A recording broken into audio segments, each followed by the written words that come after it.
fight, but he got out alive. And that's a big win. But still, they haven't got a kill on any of the core in the mid game. And right now, this is to reset, wait for the support to respawn, and then they can go again. There's no arena, and Sonic Wave will be up in 50 seconds. But with or without Sonic Wave, they have the damage from TA, and should be able to take down some objective right now on the map. At least some tier 2 tower. Yeah, And I for think C, they should at least be able to find 2 tier 2 towers. That would be a good objective timing for them, because yeah, I do think that CJ, you know, is going to be a force to be reckoned with. He'll have the Daedalus up soon. Sure, even the Templar Assassin will have that Daedalus, but you don't want the Gyrocopter to get too big by the time you get to that high ground. yeah. I like the itemization this game for TA. Just go straight for the damage. So the BKB is not gonna do that much against TA, because the way to counter BKB is just through high physical damage. Because BKB only provide a spell immunity, but doesn't do much against physical damage. So TA can just shut them down with a high physical damage output together with the Daedalus, and might be hard later still. For Veroja, even with the BKB power spike. Unless they somehow shut down the TA first at the start of the fight, they will have a chance. Ren, he actually got way too far out. Mortimer's will be there, but he has the Aegis for that safety, as it's Pota who will end up losing his life instead of that Sonic Wave. CJ activates his BKB and tries to fight back. Ken will end up going down. Ray actually ends up falling after his second life comes online. Womi able to be the playmaker there, and the CJ's damage output demonstrates just how careful Ivory have to be as they blink in. Yeah, and that's the right approach, and also that's the best way for Veroja to win a fight, is to go on the highest damage output hero, which is a TA, and they kill him twice. They start the fight by going on the highest damage output hero, hitting him. So which means like Dire, they have no damage, especially they have BKB now at this timing. The only hero that could stop them, or the only hero that could kill hero that has BKB is a TA, but they gotta kill TA first. So that's a very good move coming from Veroja. Also killing the Queen, that's a big bonus as well. Winning them the team fight, and all of a sudden, the advantage back to even.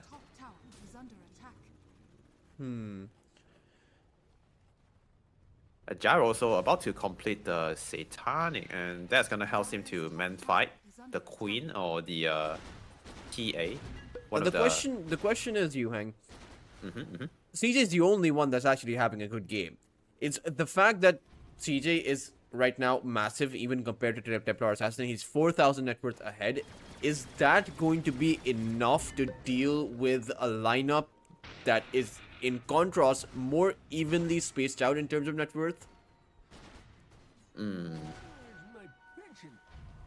That's a very good question. Because only having a core that is high net worth, and the rest of them, they are very under-farmed. Sometimes it can be hard, especially in a very uncoordinated team. But for Veroja, I think it's okay. If they just play around CJ, keeping him alive for the whole fight, and the rest of them just try to play around him and create a space, create a room for CJ to dish out the damage, set up him for success. I feel like this is still a pretty good strategy and can be very successful. And especially for a team like Veroja, they know how to play in a very high pressure game, especially when they are so far behind and they can recover. I think it's okay. And Gyro is one of the best heroes to play this kind of throw protect one, or maybe like play around him in the team fight. Oh, looks like POP also got a scepter. That's He was going for the Shiva's Guard, but then he decided to make the Scepter.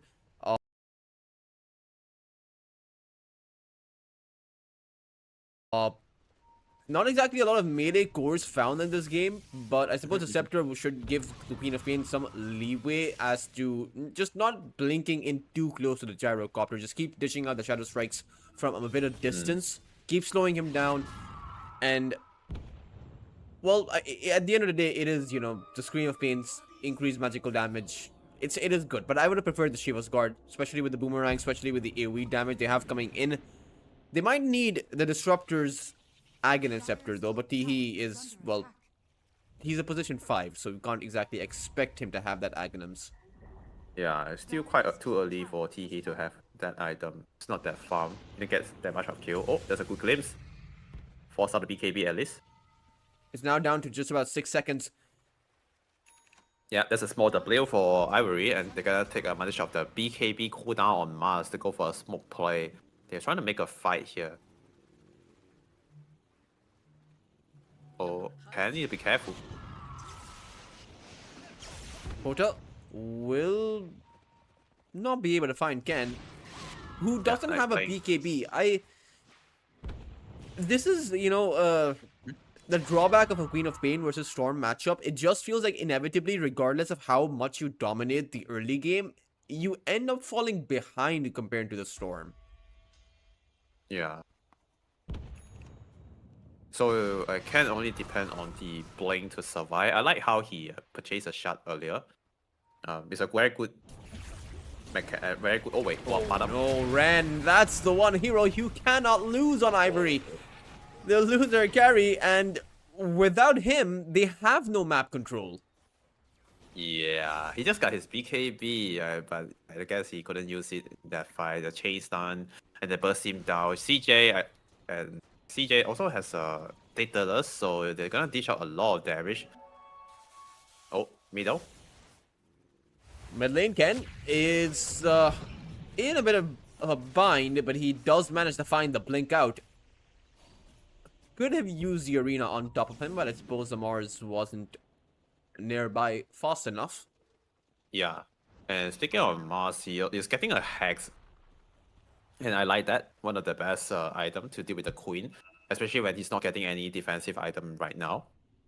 Hex into some follow-up stun can easily burst down the Queen, and there's no any safe mechanic yet from the Dire side. No Scepter on Rubido yet. He went for the pipe after. I mean, he went for the Crimson after the pipe, and the next Roshan can be the decider of this game. And whoever got the Aegis is gonna detect the game for the next 5 minutes. CJ should be able to take the tier 2 tower towards that bot side. Yeah. And right now, it does feel like Ivory have no map control whatsoever. Veroja are simply stronger than Ivory, or even Drake is going to get caught inside of that arena. Rather, Rapido, he wants to blink in. They want to actually fight this. It's a nice sonic wave being dished out by Ken, but it doesn't do anything. Drake in the end will buy back, but it seems like it's for nothing here. Yeah. I think both teams know how important of this fight, because whoever wins this fight or with this small engagement is gonna get the Roshan, even just a support kill. That's why he used the arena to just kill one hero. They know that they can just get the Roshan with 5 heroes, and there's only 4 they can't contest. That's why Hooking want to buy back to even the number in the team fight, but still they lose the Disruptor to the Storm Spirit and also use all their spell, couldn't get any kill in return. So they forced to give this Aegis away. And now CJ is not just one item ahead of TA. He also have second life, and they are very close for winning this game right now. If they can't stop the Gyro, if they can't kill a Gyro twice, Gyro's gonna just stand up on the high ground and just take down all the barracks. And I'm not sure how Ivory is gonna deal with that. CJ does have the butterfly, and there is no MKB for Ren. Pota feeling pretty confident now, despite, you know, still not having too much farm. He does have the BKB to survive. He does have 11 galvanized charges. It's not, you know, it's not a game where he's snowballed out of control, but he is level 19. He has a lot of ways to play, particularly because he knows that his team is ready for the backup. His team is farmed up. Yeah, he also can just let the Gyro or the Mars to start the fight first, and then he come in after. So he's not gonna get focused by Ivory hero that much, and he's able to dish out more damage because of that. And right now, a smoke play for Veroja. They're looking to take a fight outside of the high ground. Still kind of risky to just send a gyro up, but they're gonna try to do that anyway, forcing some hero back to the base. Banner down, should be a Cell Rex here. If Ivory don't respond to this, should be a free Cell Rex. Oh, there's a blink too on Gyro, which means he's able to get on top of TA with that blink. And the Gyro is gonna outfight. It's gonna win the man fight against Rain. With this Satanic Butterfly, he has the evasion, he has the life steal to out sustain, to out heal the damage coming from TA. Yeah, 3 minutes left on the Aegis. Should be able to claim another Cell Rex here. Rapido, he goes in. It's a jump. nice two-man hoof stomp. But Womi comes in with an arena. Sonic Wave will mean the end for Buhao, but Ren has already taken a bow. Ivory lose their carry, and the response on top of Rapido. The Mortimers are going to be sent out as Pota is there as well. Ken has to blink on forward, but the cookie is going to hold Rapido in place, and they will drag Ken in with the Vortex. Ray will just call GG because Ivory realized while they had a significant, a massive advantage in the early game, they bungled the build up to that comeback, which they couldn't fight back against. They can't kill the Gyro, and Gyro's gonna kill all their building, and Veroja realized TA can't stop the Gyro, and the game is just over from here. They have no way to shut down the Gyro, they have no way to defend the base, no matter how they try to initiate the fight. TA still cannot outfight the Gyro, who has a Butterfly and Satanic. And also we did talk about that TA is not a hero that really want to get a Satanic, especially in the mid-late game. And because of that, Gyro's gonna always outfight the TA, and Dota 2 also is a game about that carry. Most of the time it's about carry to carry matchup, because the carry is mostly is the win condition for the team. And looks like Veroja just have a better play with the Gyro in this mid game, and somehow they bounce back and recover and take this game number 1. Amazing. Yeah, it did feel like the first, or rather the Aegis that Ivory had, they didn't put it to good use. They got caught out on Ray a bit too many times, and the Gyrocopter just became too big of a force to contend with. Let's see though, it is a best of 3. Ivory are a team that are most likely not going to go down without a fight. And Veroja probably expect this. So what happens for the second game? Is it going to be Ivory taking it to a game number 3? Or if it's just going to be Veroja, one of the champions of Lunar Snake Trophy in the previous seasons, whether they will go at it against the defending champions in by clean sweeping Ivory, we will find out right after a short break.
Ivory and Veroja are heading into this series with Veroja being 1 game up.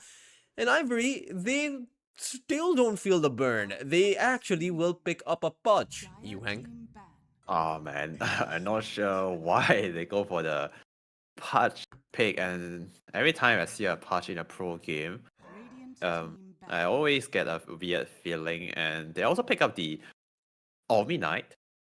Interesting Omni Knight pick coming from Ivory. It's not that Omni Knight's a bad hero, just that it's a new hero that I think it's my first time to see Omni Knight in this tournament at least.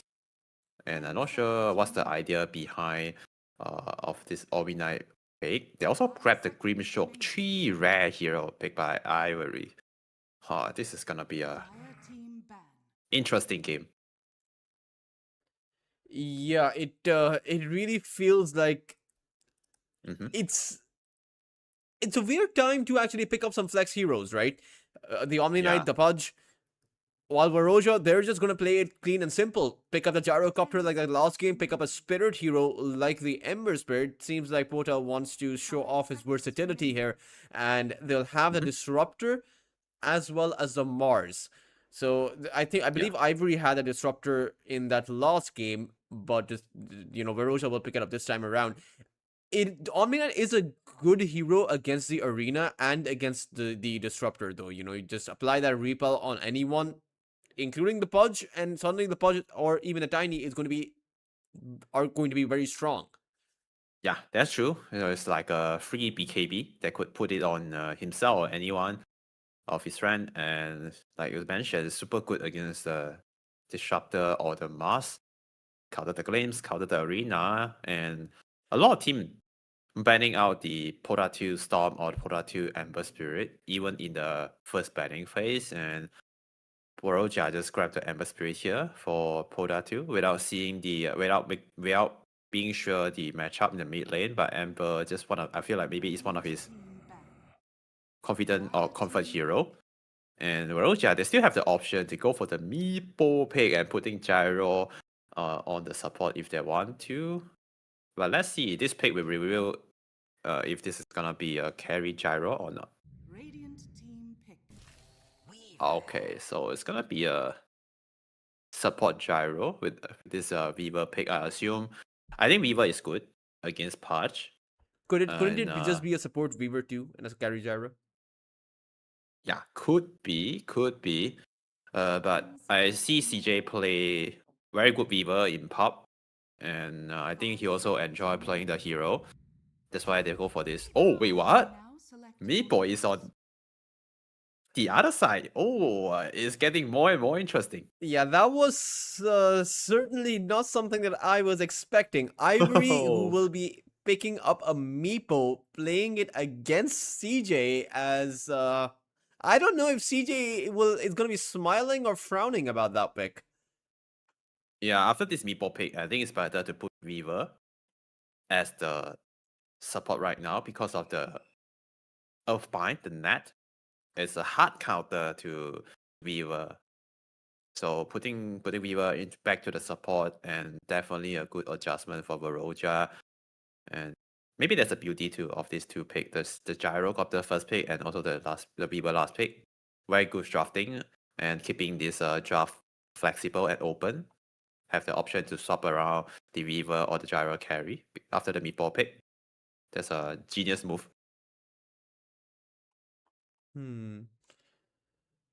Yeah. And Push support, I've offlane, Tiny. never seen an Omni Knight carry. I'm not even sure Oh, what an Omni yeah. Knight carry is supposed to do, Yuheng. Oh yeah, that's the Omni Knight carry that I almost overlooked. And Omni Knight carry, I assume it's just a hero that's gonna buy Radiance and then play the lane until the Radiance before he make a move. It's a very strong hero in the lane, especially the Purify Hammer has no mana cost, and he also has a talent that gives him like 35 damage at level 10. So it's pretty can be a legit carry hero. And also he's not the main character this game, I feel. And Meepo should be the main carry. So Omina is like the fake carry. Maybe position position 1 by playing like off lane. Now, to be So I honest, think. the repel on the Mega Meepo sounds insanely broken. Oh yeah, that's true. That's a very cool thing that you mentioned. Very cool point. Because Meepo is a hero that don't really want to get BKB. Even he has the Mega Meepo with the Scepter, but still is always better not getting a BKB on Meepo because it's so tanky and has a lot of healing survivability. But having a Ori Knight that could provide a BKB, a free BKB for Meepo, that is gonna be a it's gonna be a very cool strat and make it harder for people to get killed by Ivory heroes.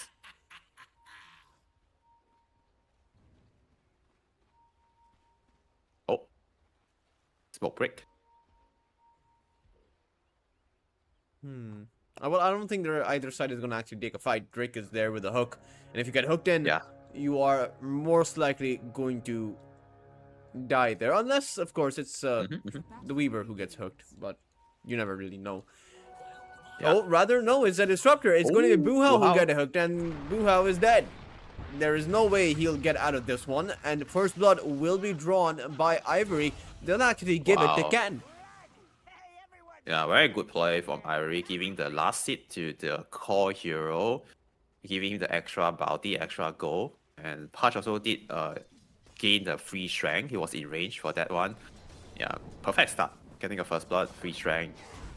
Amazing. Who do you think wins out in this mid lane matchup? Ember Spirit versus Meepo. Now, it's not exactly a matchup we see every single day, but of course it's a matchup we are probably used to seeing from Veroja's side, right? The Meepo. Yeah. But how will Pota fare here? I feel like it's gonna be Meepo flavor because of the Earthbind. Once he get the clone ready on Meepo, they will try to get a kill on Pota too with the double insnare, and he can out trade the Amber with the Ran snack. Every time he hit Amber, is gonna get some free lifesteal back, and he also don't have to buy bottle on Meepo, which means he's gonna get the extra stats item, and that's gonna help him to out CS or out trade the Amber Spirit. And for Pota 2, he just need to play around the South Office or the Flame Guard, but once the ability is on cooldown, you need to be careful. Yeah, he definitely, should be careful. Yeah. Especially when the clones come online. Right now, Yeah. he does have a bit of luxury, but the clones come online much faster than level 6, right? He'll have a clone as soon as he hits the level 3 mark. I wonder if there will be some rotations coming over, but there's not exactly... You take a look at Veroja's lineup, Yuheng. They don't have any stuns, apart from the Mars.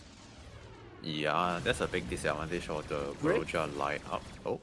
Well, Drick's dead. His only shot is to try and deny himself, but even that will not happen. Now, the good thing is Buhao picked up the kill. Also, the CJ literally only got about 56 gold. He missed 2 creeps there, so the advantage he didn't actually get any gold advantage by getting the kill. Yeah, it's not a bad death for Patch. I think he was trying to mess with the small cam or something, but got killed. But it's okay, because 2 melee against 2 range, they're still doing quite okay on Tiny, but looks like Tiny might get bullied out of the lane. He does have the avalanche, but he's used it. And they're diving inside of the tower. Rapido will end up going down. CJ playing to the very limits, knowing exactly what Rapido can and cannot do. Meanwhile, towards that bot lane, they do take Womi out, so it is an off lane for an off lane. Not too bad for Ivory, as their top side isn't really going too well for them. Yeah, Patch rotate to bottom, which means Tiny is alone on the top lane now, and I'm not sure how Tiny is gonna play the lane by himself without a Patch nearby. He might need to, be careful now. Buhao's coming to glimpse in back. Rapido has another avalanche and has a soul ring.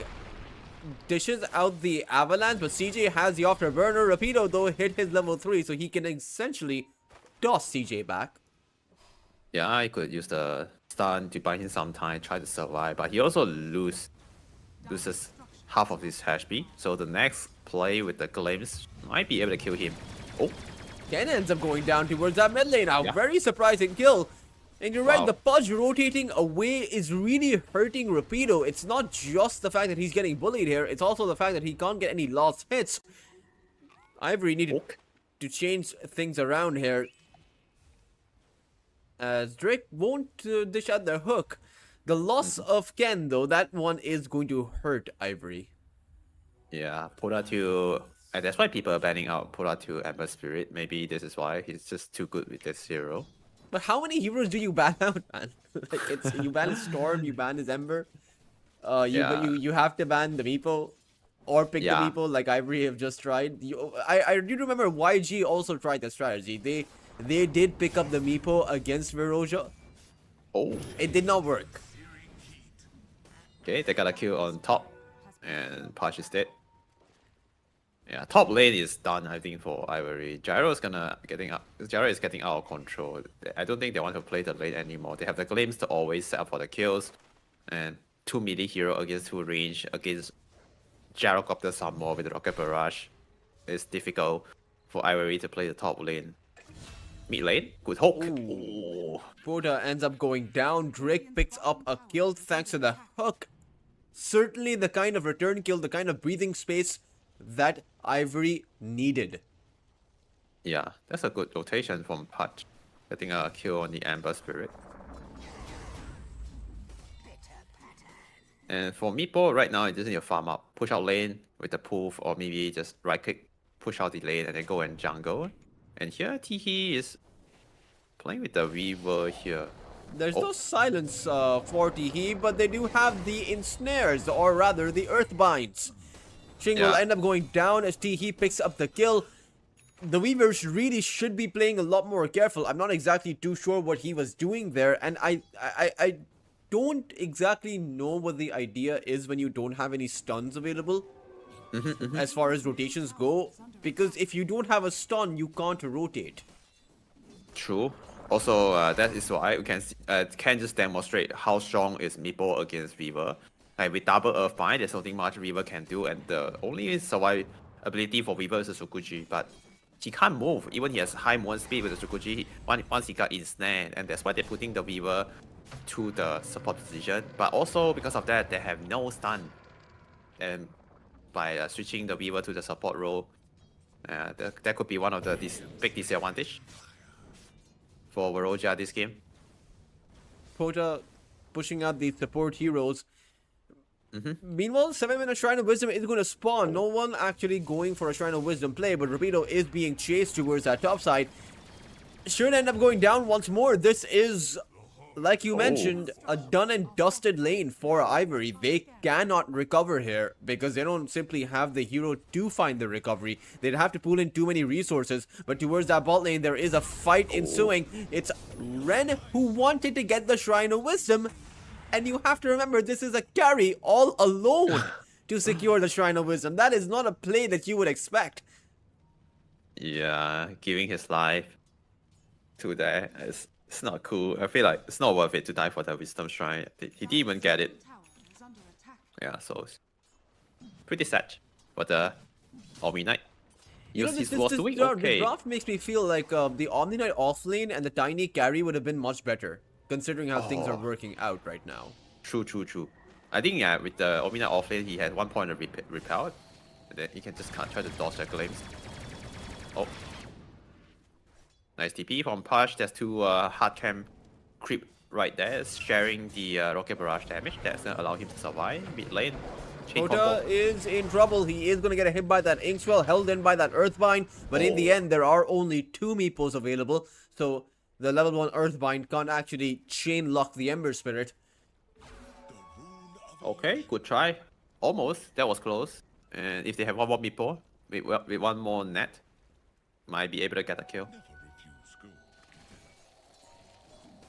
Ching has the urn. Now, there was a change to the urn. Multiple urns now stack. So that's actually that's a big important. change. Ken? I don't know who's in trouble. Ken is dropping very low, though. He will end up going down, but not before he takes Pota out. So a kill not really worth it for Veroja. Yeah. Ken is also the one that getting the last seed on the Ember Spirit kill, and then we were getting the last seed back on the Meepo. So some gold exchange, but it's gonna be flavor for the Meepo for sure, getting the last seed on the Ember Spirit.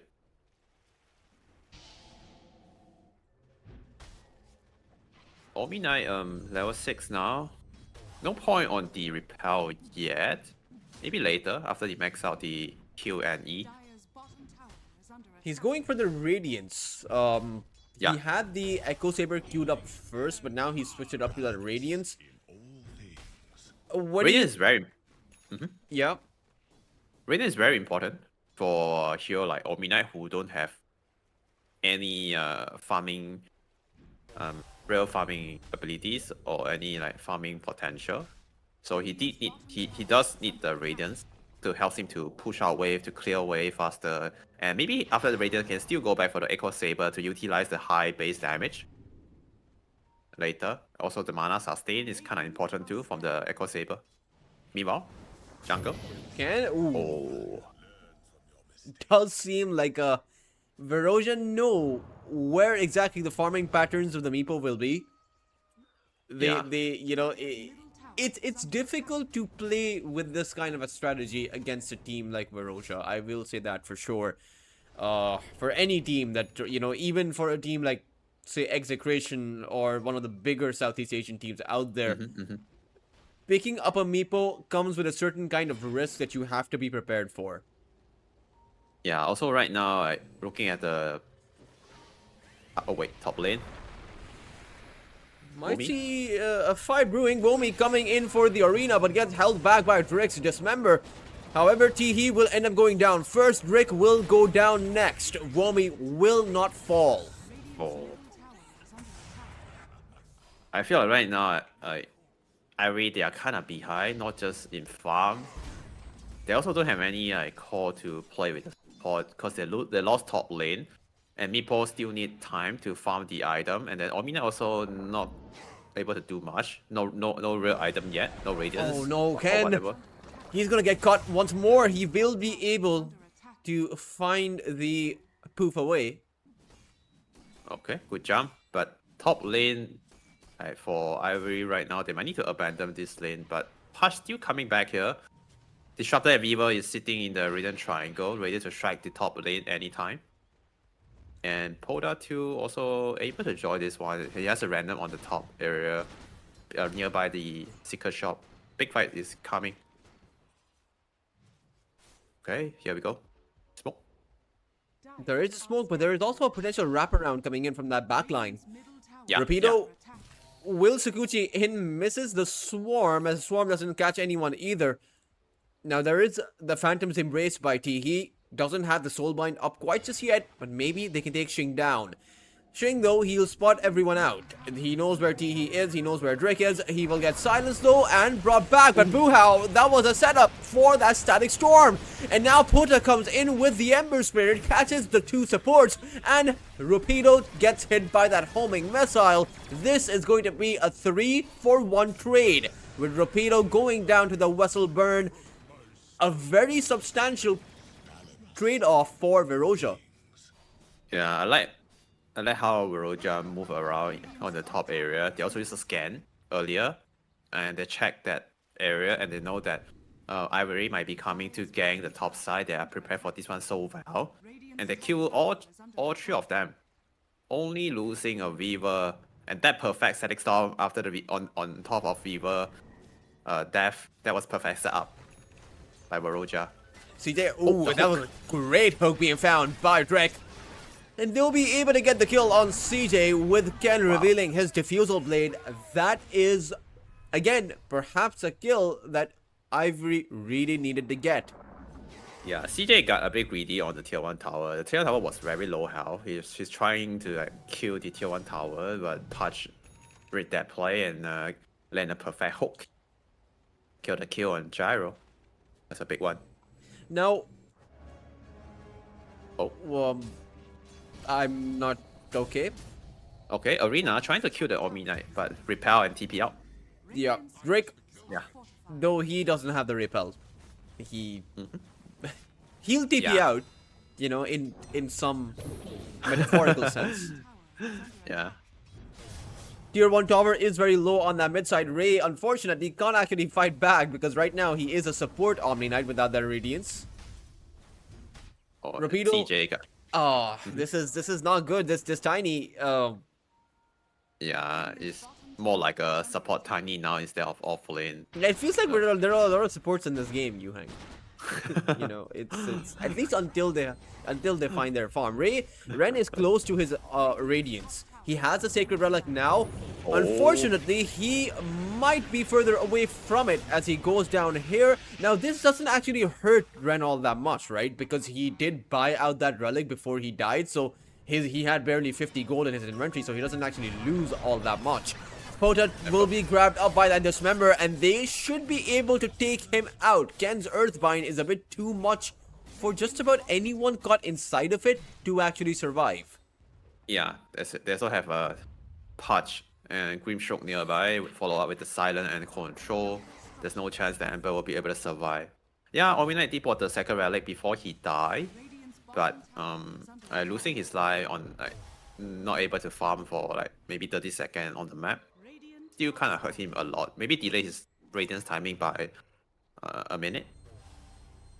Now, So right. do you think that Veroja will be put in the same position as they put Ivory in that previous game? And what I mean is, you know, Ivory was really far ahead in that game number 1 in the early to mid game, but the comeback felt inevitable. Right now, it feels like there's no way to stop this Meepo from farming up. He is going to be... Top lane? It's... yeah, well... feels like a bit of forewarning. CJ ends up going down. Ken, though, might be the trade-off. And he is. Buhao will end up picking up a mega kill streak. But this is what the game kind of feels like. Drake is going to end up dying. All of these kills, Yuheng, they are good. I mean, they're still going on. The Weaver is going to be grabbed up. Womi comes in for a response. But the toss up on that Weaver, time-lapse so before he gets hit by the tree throw. He will end up being taken out instead. And I'm not sure if I was, you know, what I was talking about even applies anymore. But what I meant to ask was, is there an inevitable comeback in the making that Veroja will not be able to fight back against? Because pretty soon you'll have an Omni Knight that's farmed up and a Meepo. Again, you have to hold that thought because mid lane, Rapido, doesn't want me talking, apparently. But no, now you can give your analysis, Yuhang. That's a very good, very good question. If they have the comeback potential for Ivory, the answer is always yes.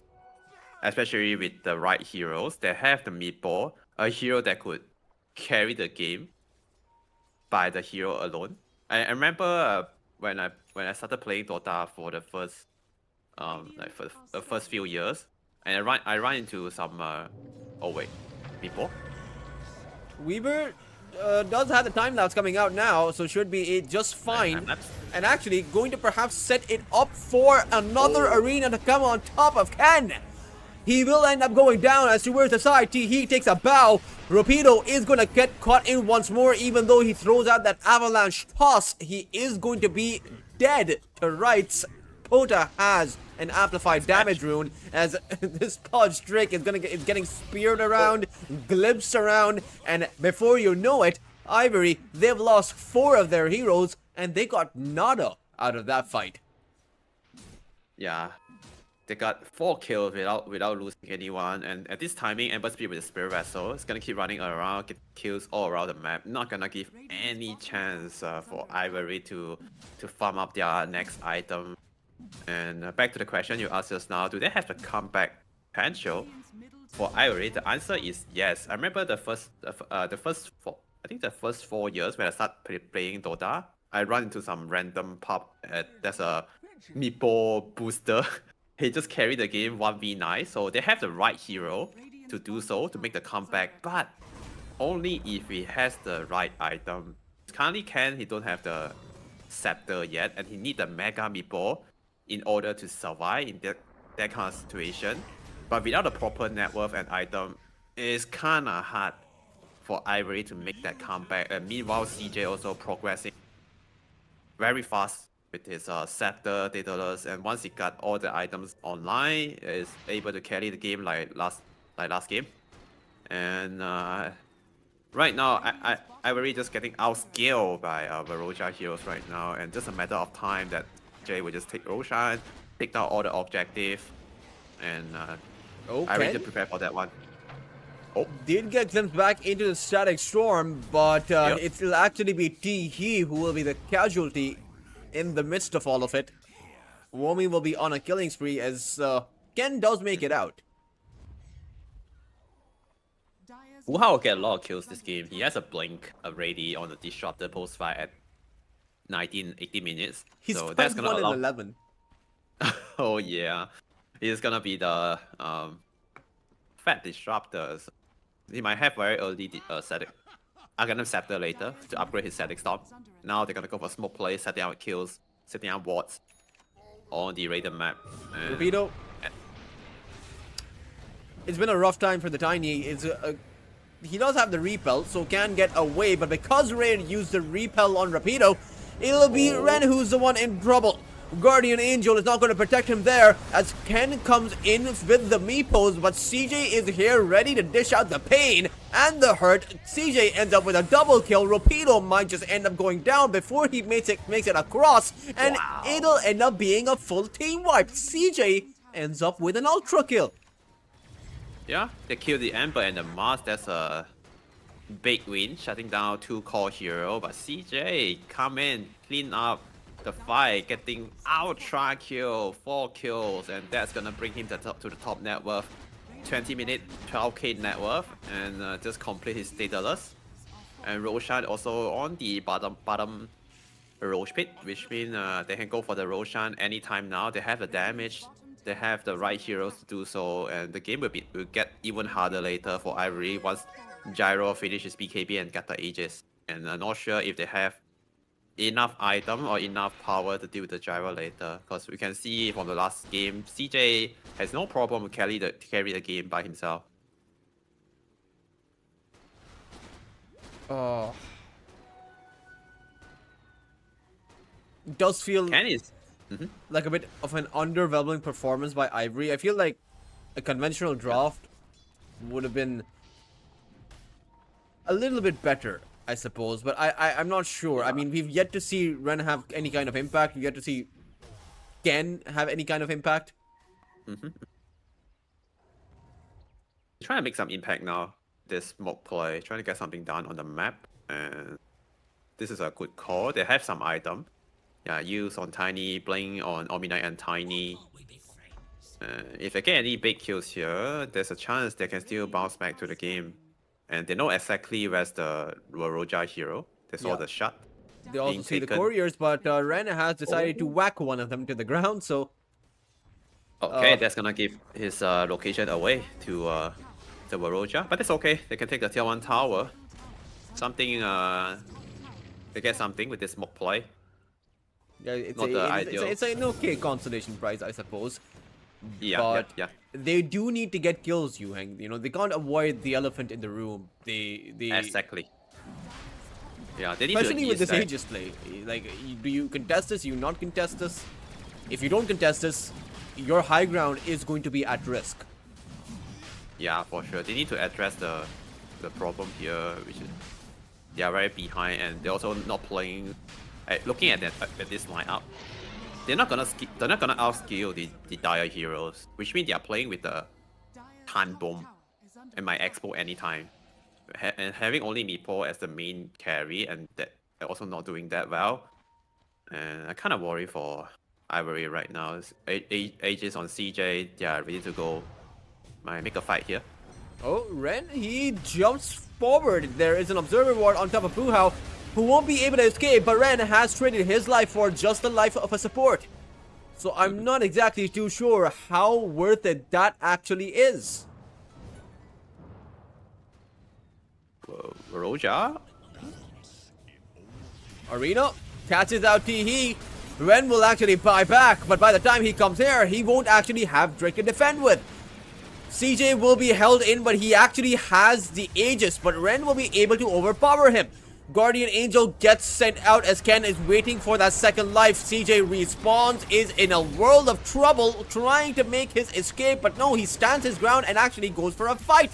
He will end up losing his life. Ken will be the trade-off. Meanwhile, over on the side, Ren is faced up with a dieback, and actually, Ren calls GG.